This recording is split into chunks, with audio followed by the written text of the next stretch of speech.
You're listening to the Threadwork Collective on air. I'm your host, Liana Jean Manabog, artist, educator, and community builder. This show is where art meets activism, where local voices share the causes that matter to them, and where storytelling becomes a bridge toward understanding and belonging. We highlight the power of creative expression, grassroots action, and healthy dialogue to strengthen our communities. Because shared stories create shared futures.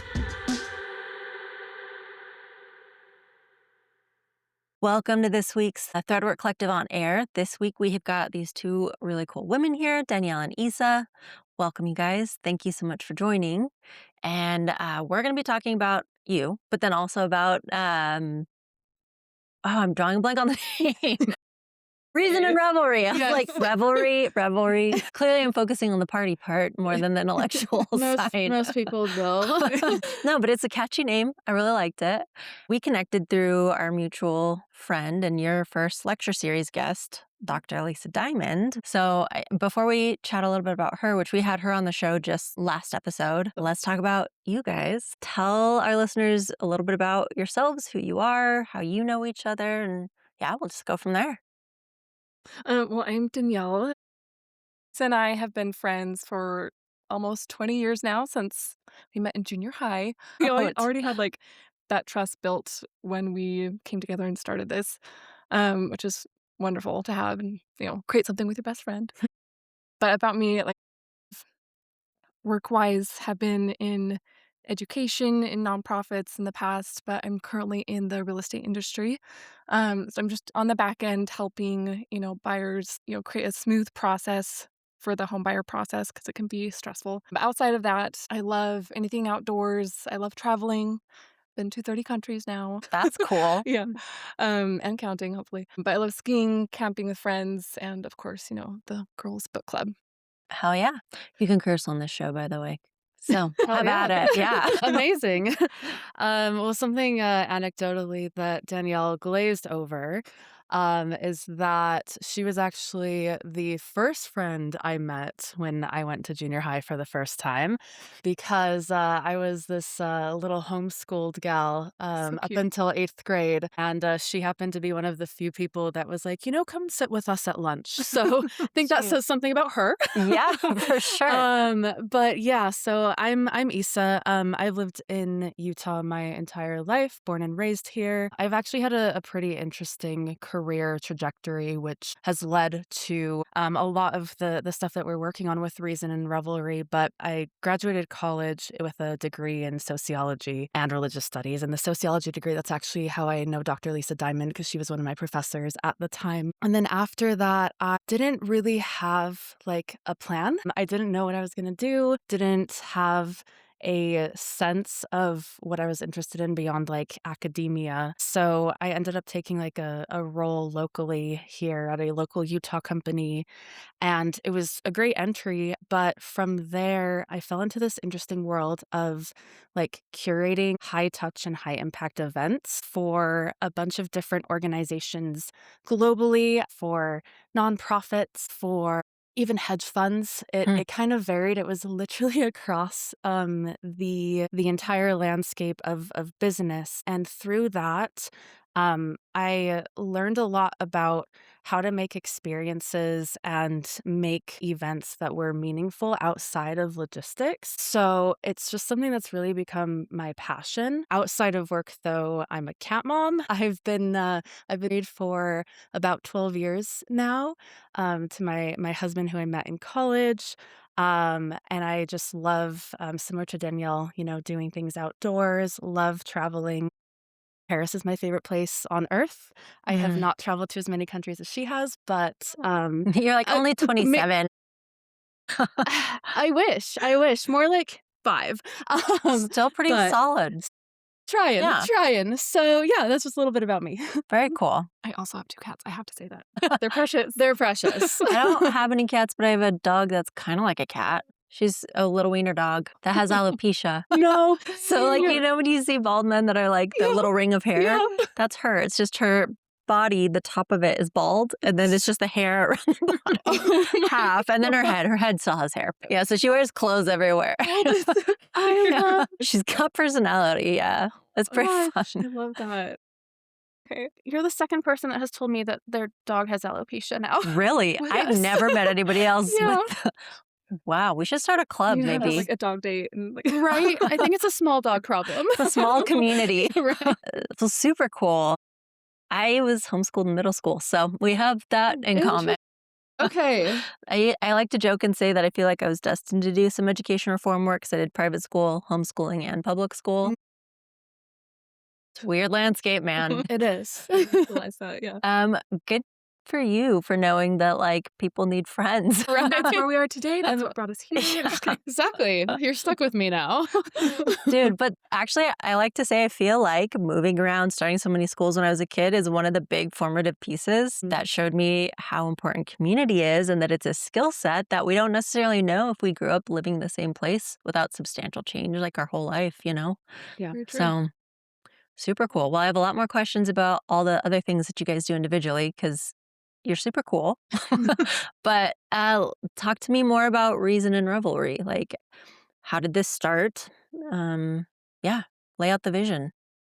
Should I start from the beginning? Start from the beginning. So one day I just texted Isa. I was like, "Hey, like, I really like, can we meet up for coffee? Like, I want to do something more. You know, we need something more, and it would be fun to build something together."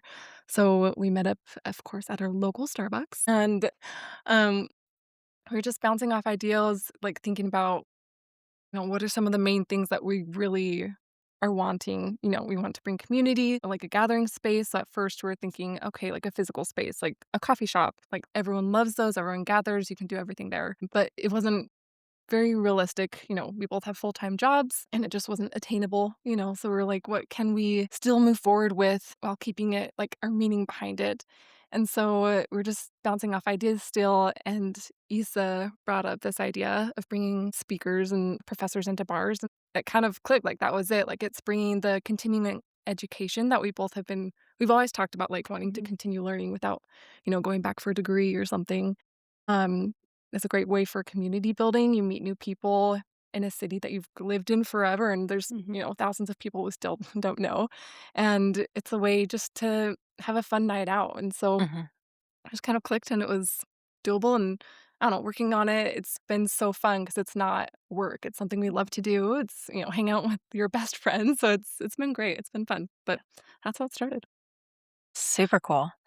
And I mean, I really like that highlight of continual learning because I do think we're curious by nature as human beings. And so it's not like this terminal point where you finish college or a program and then you're just done. Like, if it's set up the right way, any subject can be super fascinating. And so I think it's really cool that you pulled Lisa in because she's just got such a wealth of knowledge and she's so passionate about what she does. And it's Yeah. really important work. What about the first topic? What is the subject? What's this Yeah. going to be exploring? Yeah, so a lot of Lisa's recent research really revolves around the science of belonging. In her background, she is a social psychologist. She's done a lot of work on gender studies as well.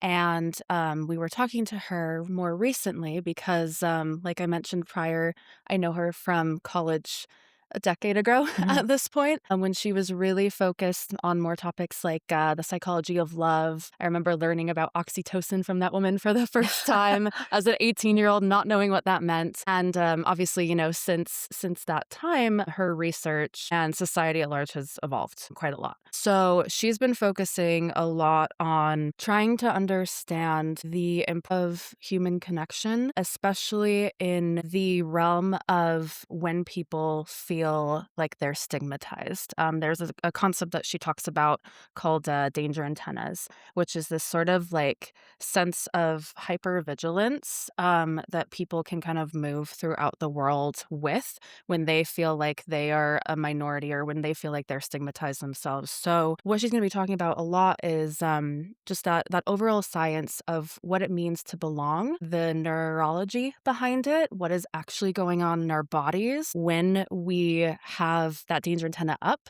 versus when we feel safe. So given, the overall theme of the Reason and Revelry brand, we're like, what's a better way to start than by actually diving into the research of what community and what safe spaces mean? And it's really cool because you're pairing the intellectual with like an experiential kind of learning environment. So I love that. How do you define belonging individually? That's a good one. Great. I feel like there's spaces where you have to fight to be seen, you have to fight for a seat at the table, and you have to fight for thoughts and opinions to be appreciated.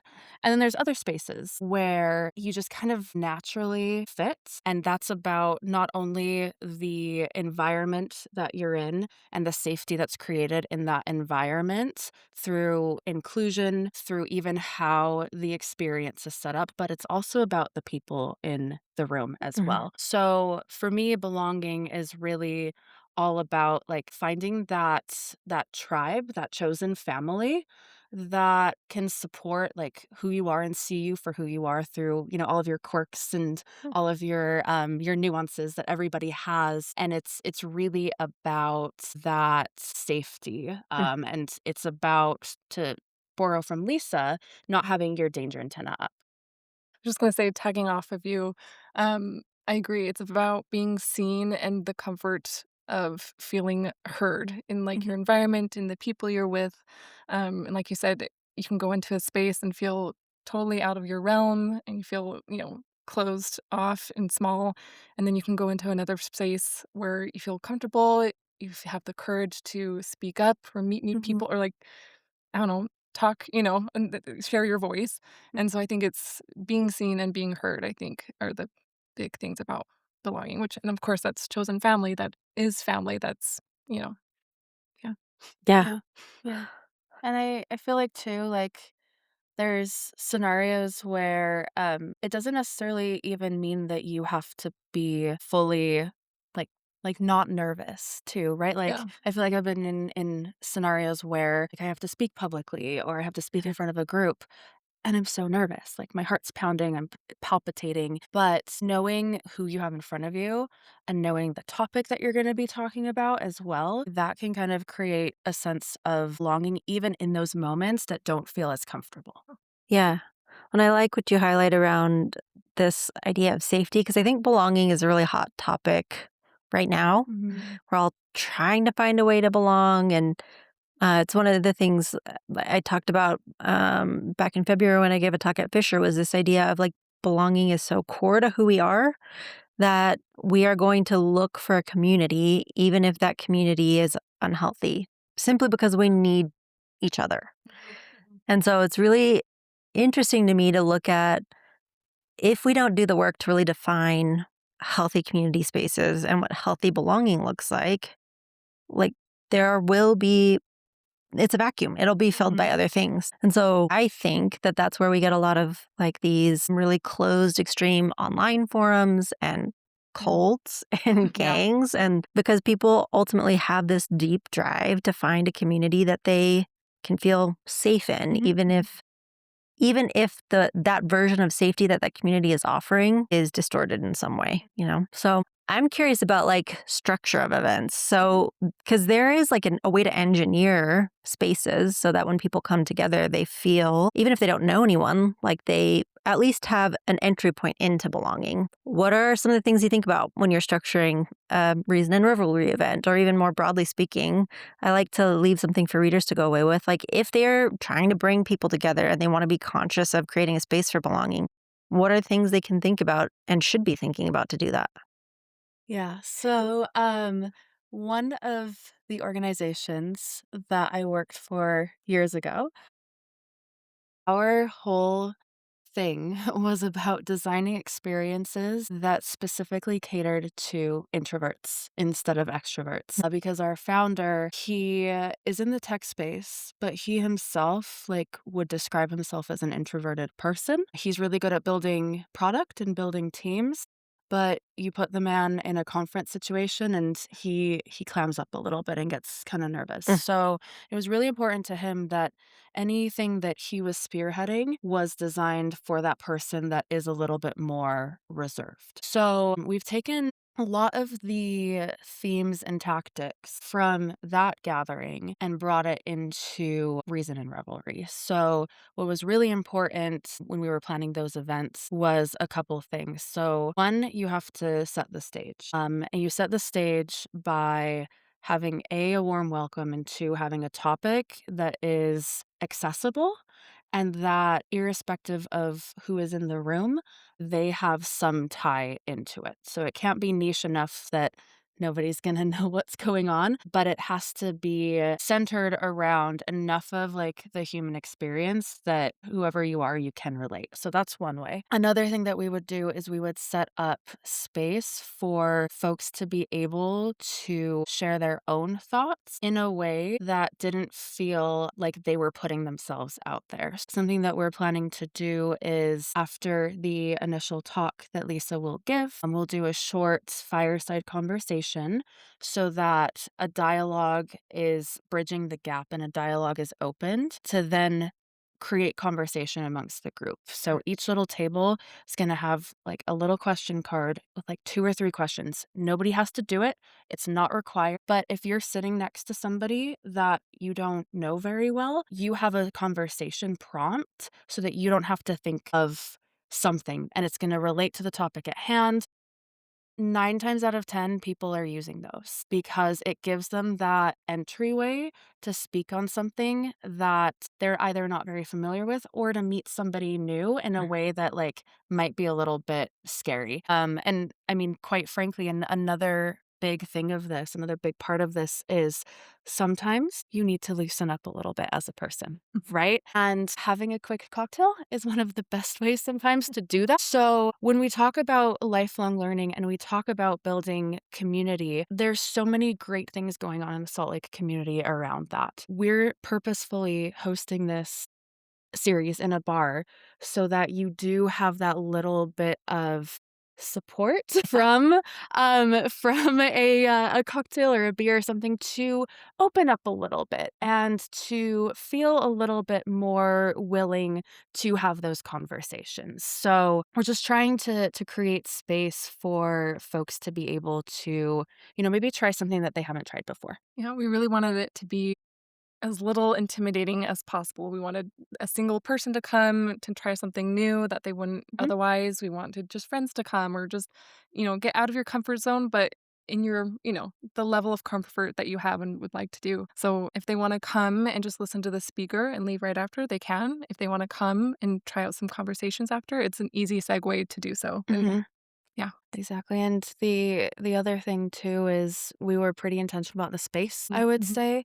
There were a lot of spaces that we looked at that just weren't set up in a more casual lounge type setting.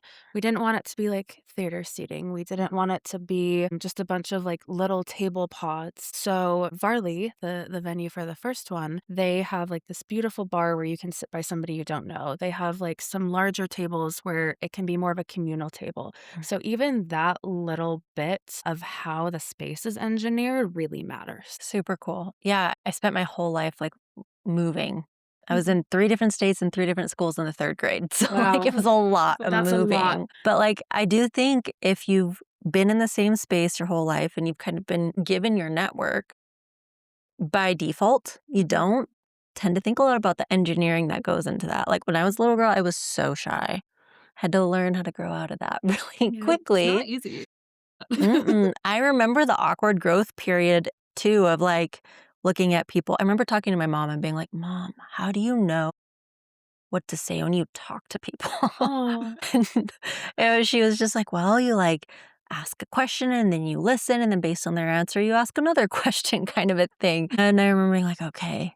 And like I was approaching it from a really like intellectual space at that like young age kind of a thing. But it is a skill set. And it's not something that like we are all born with different strengths and weaknesses. And there's no like better or worse when it comes to that, but it is something that's practiced. And so I think it's really cool that you provided various entry points. So like if people already feel pretty conversant and meeting new people, they can. But Yeah. if they need a little bit of help with that, like you've Mhm. kind of given options for that, which is very thoughtful and very cool. Do you guys feel like you've always been community focused, extroverted, or was that a process you kind of had to work towards as you've gotten older? I grew up extremely shy, and I think it was honestly through meeting my close friends that gave me that, like, safe space to, like, open up and feel comfortable and stuff, but, I don't know, Issa and I have always loved putting together events and, bringing our friends together and planning trips and everything, so it's always been there, but we've Yeah. never, like, done something like this for it. I think for me personally, my communities have been quite frequently tied in with a job, which has meant that they're often out of state. So I'll be honest in saying I've had a drive for a long time at this point, just haven't done anything about it, unfortunately, to build a deeper bench of community here in Salt Lake, like for me, myself, and I, because always felt like it's been elsewhere. So while I think this is like a first foray into it here, I do feel like throughout like my my life I have leaned on and been really focused on creating a community space, whether that was through, a event I was planning because I had to, or an event I was planning because I wanted to. Mhm. Your podcast? Yes, that's a different subject. We'll get there at some point. But in terms of the introversion extroversion question, I think I've grown into extroversion. I think my natural baseline default is to be really introverted, and I've had to really push myself out of that and make concerted efforts to do things that make me uncomfortable and be the person that like walks up to somebody new and tries to strike up a conversation. But my baseline is actually very, like, shy, reserved, like, I have to push myself to try other Yeah. to try other things. It's interesting because all of us have said that, like, when we were younger, Mhm. we were really shy. Yeah. And I wonder how much of that is just like a normal developmental piece in some ways, you know? Mhm. Because I'm like, I don't know the answer to this. This is just thinking in real time. Mhm. But I'm like, it does make sense. Like, some kids come out and they're just like very extroverted. Yes. Yeah. Yes. But I mean, I think a lot of them are like trying to figure out how to actually interact with another human being, Mhm. which Oh, isn't for something sure. you come pre-programmed with necessarily. No. So, yeah. Well, and I think it's interesting too to consider like that whole conversation that exists around like everyone like trying to be an extrovert, or Mhm. pull out of introversion. Cause I do think there's merit and I think there's balance with both of those. Mhm. We do need time with ourselves and also it still comes back to that point of how important community is. And I think you hit on a really important point around, I feel like as adults, a lot of times Mhm. our community does center around our workplaces. And so Yeah. then pretty much all the social interaction tends to circle around work, which I mean, grateful to at least have that outlet. But I feel like there are some significant downsides that the only way that you're ever relating to somebody else is through a work Mhm. project. Yeah. So I'm curious, based on your experiences, what do you feel like is missing if work is the only place people are having friends?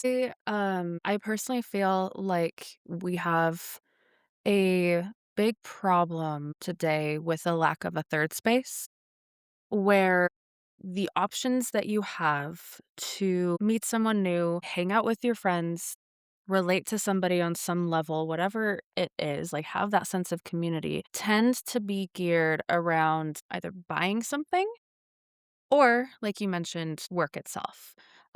We used to have this concept of like a town square where people could gather and see neighbors and see friends. And it was low pressure because everybody was kind of historically congregating there. With more of like the rise of, I'd say, longer work days and that lack of community centers where, a lot of folks are in a suburb or a lot of folks are in a city and like there's a lot of commuting going on, right? A lot of like car centric communities, you lose that central location. So I think that it's improving, right? Like there's a lot of spaces that are coming up and popping up every day, but we're consciously trying to get back to that thing that we once natively had. No, I agree. I feel like Salt Lake, it's growing a lot, and a lot of new places and gatherings are coming out, and we love to see it, and so we just wanted to add to that and create a more consistent way of gathering. Well, I think too, we've all been on like those work threads where we're supposed to share like what our favorite color or like our favorite Yeah. animal is or whatever. Icebreakers. Yeah, the icebreakers. Yeah. And that's great. It's meant well, but I Mhm. do think it still falls super flat because Mhm. ultimately the only way you're interacting with people at work tends to be seeing them in one function. And so it flattens people. And there are people who disagree with my philosophy on this, and that's okay because I understand the need for boundaries and roles. But ultimately, I do think there's a lot of value to recognizing, that there's a friendship connection in Mhm. every connection that we have. And granted, depending on the space in which that exists, there are different boundaries for the container to be Mhm. healthy. Mhm. But yeah, I think as adults is one of the big things. Like, there's been a lot of literature, I feel like, that's come out on it recently, where friends are like, "What happens if you lose your best friend as an adult?" You can't exactly go advertise for Yeah. new best Yeah. friend, you know? Yeah. And that's actually really sad because we all Mhm. want friendship and we all want connection. And why can't we say we want to make more friends as Mhm. adults? There's nothing wrong. In fact, that's a really healthy thing. To me, that's a sign of health as an individual Mm. to be looking for like that community and that friendship. Yeah. So, I think you Go for it. hit on something important there, around, like, those people that you do have in your lives, like, creating that more friendship, that relationship, that personal side with them, even if they are in a specific role in your life, and I do feel like that's super important because otherwise you end up in a situation and it can be okay in certain cases, but otherwise you end up in a situation where the relationships that you have are transactional. And that's where you kind of lack that human connection when you just look at somebody as like, they can do this for me or they can give me this, right? mhm, It's when you kind of break down that barrier and see the whole human a little bit more mhm, that you do start forming friendships with a coworker or you do start seeing a boss in a different light, mhm. right? Because it's not that, oh, like, I'll scratch your back, you scratch mine kind of thing. It's more about seeing them as the person that they are. Yeah. It's rooting back into relational frameworks, Mhm. which I do think we're all like really yearning for. But the society in which we've lived has not been structured to encourage that as much. I do think it's interesting too that if you think about like transactional, if you're looking to a person as only a function as Mhm. opposed to as a relationship, like if you have, we'll say a pair of scissors that has a function, if it breaks, you discard it as opposed to like, if it's done fulfilling its function, you no longer need it. But I don't think that's how human interactions are meant to exist. And so I think restoring that point of like whole human interaction is Mhm. super important both ways because if you're able to see your boss as a human being instead of a function or an authority figure who's basically just giving you binary yes or no's, Yeah. that shifts that working dynamic. Yep. But then vice versa too. If you're a boss who understands that your employees are whole human beings, you Mhm. start to look at things from a collaborative angle and understand that what's going on in this person's life that may be creating whatever strains are coming up at work, you Yeah. know? Exactly. So, yeah, no, I love that. And I mean, I think too, it's interesting. I love that you guys are doing this in a physical setting because I think there is merit to digital spaces and I'm Mhm. grateful. There's trade Mhm. offs, Mhm. right? Having moved so much, I've always actually been a proponent with a big asterisk, a big proponent of social media because I'm like, this Mhm. is an easy way for me to at least keep touch points with people that I know. And also, it does still flatten those connections, and the in person Mhm. interaction is super important. From your perspectives, what do you feel like in person interaction brings back that we are missing in digital landscapes? And, like, to touch back, sorry, real quick on what you said, you mentioned, like, what if you don't have your best friend anymore? What if you lose them? Someone in my life had to break up with their best friend. And, when you make your friends, they're either from childhood, from high school or college, and then what next? Like, Yeah. how do you make more? So I was talking to her she's like, "I just don't know how to make new friends, like, it's either through an app or at work, like, what's the 3rd space?" Mm, And so, in this day and age, it is, like, a big thing is through social media, through mhm, apps to make new friends, which is great. There's some definite pros to doing that, but she's like, "I just don't wanna do that. I wanna meet someone naturally. I wanna mhm, make friends naturally." I was like, I love that, but that is tough in this world, but I think that's huge and why we want it to be, like, meeting face to face is to, mhm, like, mhm, bring back that, like, I don't know, I feel like nowadays people, they're afraid to meet someone face to face. It's mhm, scarier than mhm. coming from behind a screen. So making it as, like, welcoming and open as possible so that they see it as another safe place to meet people again is huge. Mm. 100%. Well, and I just want to put a note here that I love that you guys understand this and are creating a space like this because I do think there is work for the people who are creating a container when people are coming in. And if you're curating that community, it's a lot of times invisible work. People don't understand necessarily what's gone into creating a space that people can Mhm. enter with a lower barrier and feeling welcome at whatever level of social competency they feel like they're at. Mm, But it's a crucial role. So thanks for stepping up into that. thanks. But, from the vantage point of the question that you asked around, like, the importance of it being in a physical space to kind of echo what you were saying, there's also something that tends to happen, and I think we see it in social media a lot, where it's a lot easier to hide behind a screen and a keyboard and thereby have a little bit more of a negative outlook on somebody or something. Whereas if you're in person, you pick up on the nonverbal cues and you pick up on the sense, the sights, the feeling of the room. So to us, like having that in-person component is absolutely pivotal because you end up having a more positive outlook of what's actually going on in the moment versus when you're kind of more removed, it's easier to judge and sometimes have a bit of those negative connotations. Totally. Well, and I mean, the algorithms don't help with that. They tend to funnel you just Mm. into not that there's anything wrong with like-minded, but more and more like-minded to the point where Mhm. sometimes views can end up quite distorted. So I do think one of the benefits of community is being able to meet people who see things differently because of their lived experiences and experience healthy dialogue and pushback. Yeah, 100%. Are you also from, you said long time from Utah as well? Yes, born and raised. Okay, Yeah. very cool. Small town, Salt Lake. Yeah. Yeah, holiday, so bubble within a bubble. Okay. Yes. Cool. Well, what have you seen shift in the community here while you've lived here? Because it's changed Mm. a lot even since, I mean, I came here when I was 18. I started college and everything, but in that period of time, it's changed immensely, let Mhm. alone going back another, almost 2 decades. What, Mhm. what have you seen? I think Salt Lake, like Utah in general, has grown so much. I don't know, being more inclusive, being more open-minded just as a whole.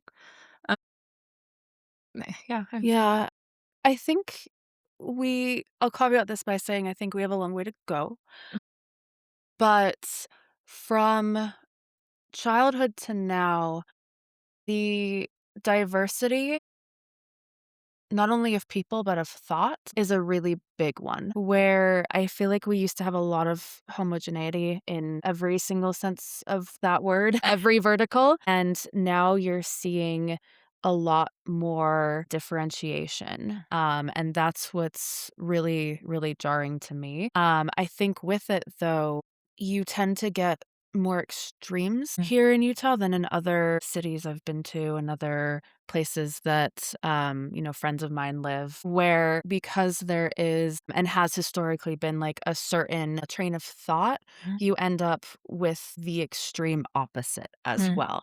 So I feel like we have quite a lot more of that than maybe some other places that might be a little bit more central, if that makes sense. Yeah. Well, something that was interesting to me was I do feel like when you have more homogeneity in a space, that outside groups, whatever the group is, feels the need to like starkly differentiate.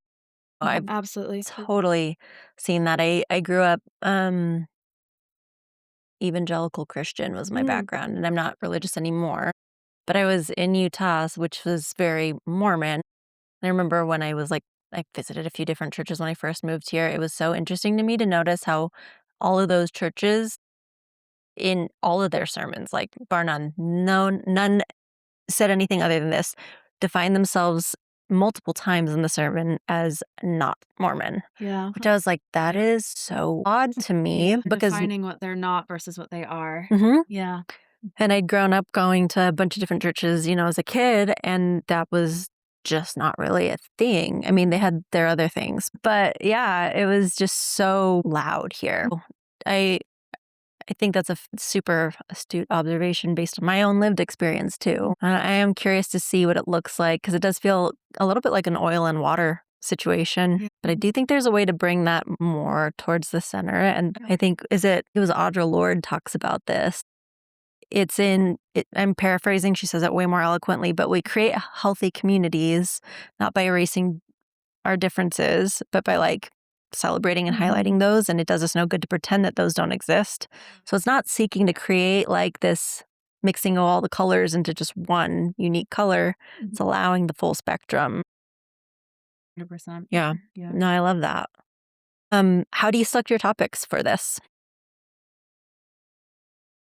So initially, we were trying to make it a bit more thematic, where we kind of had this more broad idea of what Reason and Revelry would be in terms of event types. So we wanted to create this space where academia and fun met, but we also wanted to explore some more of the academic side and some more of the fun side. So we've talked about things like hosting seasonal balls or Cool. hosting more salon style academic focused events as well, so that we kind of have the whole swath. So within that, we were initially a little bit more narrow in our theme. We were focused on a bit more of the humanities with that model.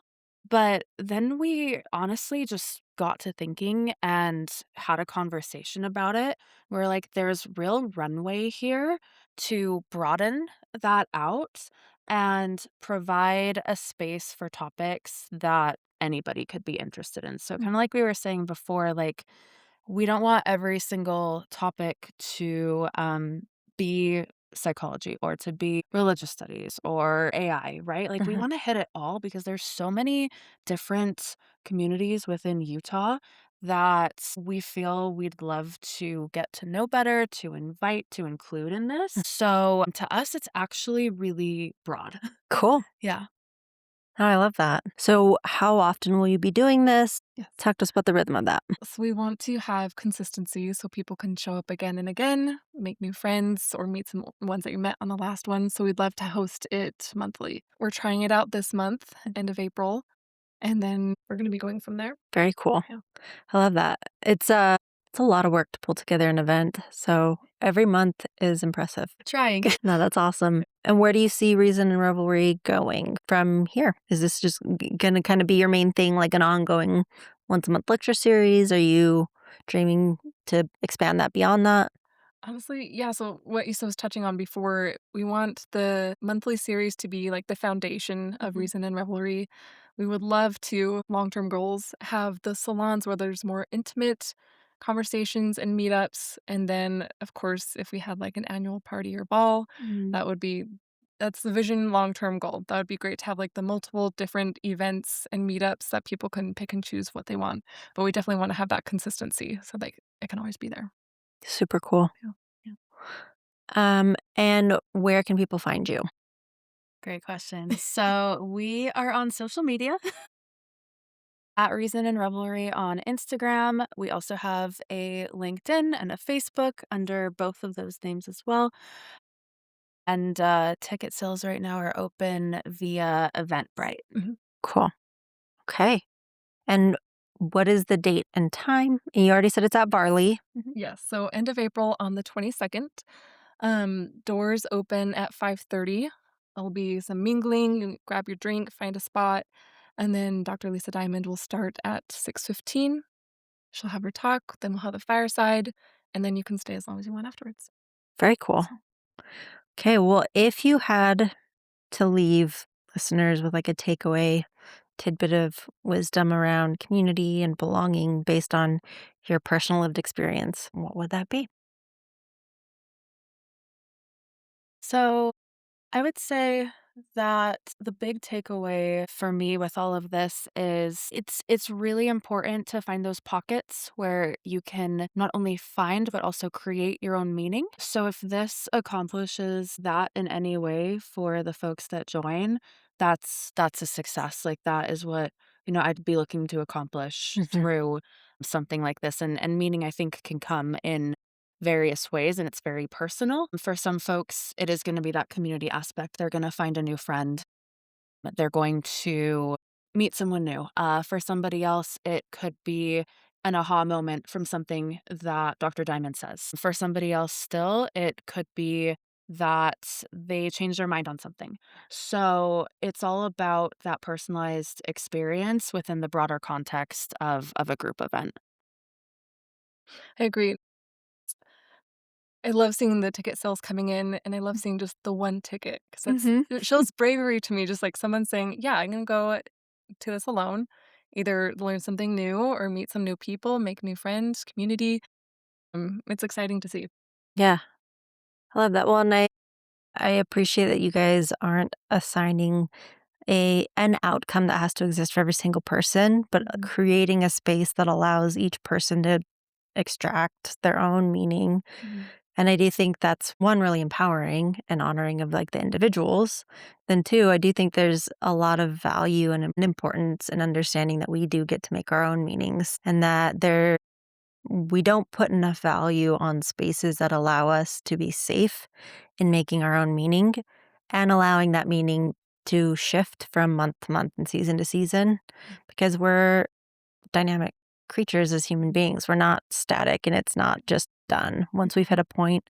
So it's just these spaces that are fertile ground to allow for continual growth and Yeah, discovery and connection and exactly. um, just learning on Exactly. like all of its levels. Yep, So 100%. super cool. Well, thank you so much for joining today. And I will see you on the 22nd, and hopefully, we'll have some people joining us as well. So, Yeah, Thank you no, so much for having us on your podcast. okay, love talk to it. you soon. Thank you. You're listening to the Threadwork Collective on air. I'm your host, Liana Jean Manabog, artist, educator, and community builder. This show is where art meets activism, where local voices share the causes that matter to them, and where storytelling becomes a bridge toward understanding and belonging. We highlight the power of creative expression, grassroots action, and healthy dialogue to strengthen our communities. Because shared stories create shared futures.